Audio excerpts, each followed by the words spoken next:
Ya, action ya. Senyum. Sekali lagi. Cantik. Sekali lagi. Cantik. Sekali lagi. Ya, sudah.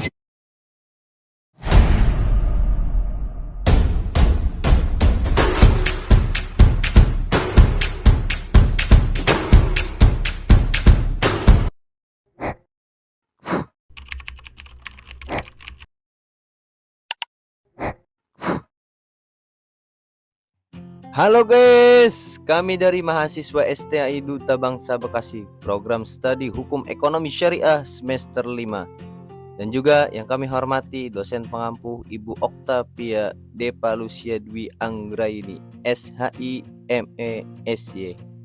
Baik, langsung saja izinkan kami untuk mempresentasikan beberapa materi dalam mata kuliah Hukum Investasi dan Pasar Modal. Dan pembahasan kita pada malam hari ini yaitu konsep penanaman modal asing dan pasar modal. Baik, pembahasan materi. Kerjasama penanaman modal asing dan pengaturan perjanjiannya. Efek sekuritas, bursa efek dan sejarah pasar modal. Dasar filosofi PMA dan badan usaha. Pengertian dan fungsi pasar modal. Pentingnya pasar modal dalam pembangunan perekonomian. Dasar filosofi PMA, dasar hukum penanaman modal asing di Indonesia adalah Undang-Undang Republik Indonesia Nomor 25 Tahun 2007 tentang penanaman modal. Undang-undang ini mengatur mengenai definisi, asas, dan tujuan penanaman modal. Penanaman modal asing, yaitu PMA, adalah kegiatan investasi yang dilakukan oleh investor asing di suatu negara. Investor asing tersebut bisa berupa individu dan juga perusahaan atau entitas dari luar negeri. Oke, dan selanjutnya badan usaha PMA. Badan usaha yang menggunakan modal asing di Indonesia adalah PT Penanaman Modal Asing, yaitu PMA. PT PMA adalah perseroan terbatas yang didirikan di Indonesia dengan modal asing, baik secara penuh maupun berpatungan dengan penanaman modal dalam negeri. Beberapa contoh perusahaan asing atau PMA yang ada di Indonesia antara lain Unilever, HM, Sampurna, Astra International ataupun Google, Marriott International, Maybank, Medco Energi, Toyota. Baik, selanjutnya ada kerjasama penanaman modal asing, pengaturan, dan perjanjiannya. Jadi kerjasama penanaman modal asing atau PMA dengan penanam modal nasional dapat dilakukan dalam berbagai bentuk. Di antaranya yang pertama yaitu joint venture, kerjasama antara dua atau lebih perusahaan untuk menjalankan bisnis bersama. Joint venture dapat dilakukan dalam bentuk perusahaan patungan, baik yang sudah ada maupun yang akan didirikan. Yang kedua yaitu kontrak karya, bentuk kerjasama antara modal asing dan modal nasional untuk membentuk Badan Hukum Indonesia. Yang ketiga ada penanaman modal dengan kredit investasi, penanaman modal yang dilakukan investor nasional untuk membiayai proyek di Indonesia. Yang keempat atau yang terakhir ada sistem bagi hasil.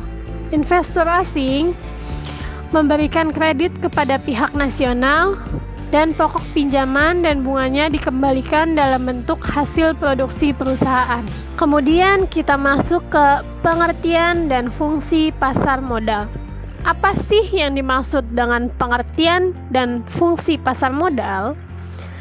Jadi, pasar modal sendiri yaitu tempat bertemunya investor dengan badan usaha atau instansi yang membutuhkan dana. Pasar modal juga dikenal sebagai bursa efek. Jadi, nama lain pasar modal yaitu bursa efek. Fungsi dari pasar modal sendiri yaitu sebagai sarana pendanaan bagi perusahaan dan pemerintah, serta sarana investasi bagi investor. efek sekuritas bursa efek atau pasar modal. Jadi, efek sekuritas pasar modal yaitu surat berharga yang merupakan produk syariah di pasar modal. Beberapa contoh efek sekuritas pasar modal yaitu surat pengakuan utang, surat berharga komersial, saham, obligasi, tanda bukti utang, dan yang terakhir yaitu unit penyertaan kontrak investasi kolektif. Sejarah pasar modal. Sejarah pasar modal di Indonesia dimulai pada tahun 1912 di Batavia, saat pemerintah Hindia Belanda mendirikan pasar modal untuk kepentingan VOC. Pasar modal ini bernama Vereniging voor de Effectenhandel, yang berarti Asosiasi Perdagangan Efek. Pasar modal ini merupakan yang keempat tertua di Asia setelah Bombay, Hong Kong, dan Tokyo.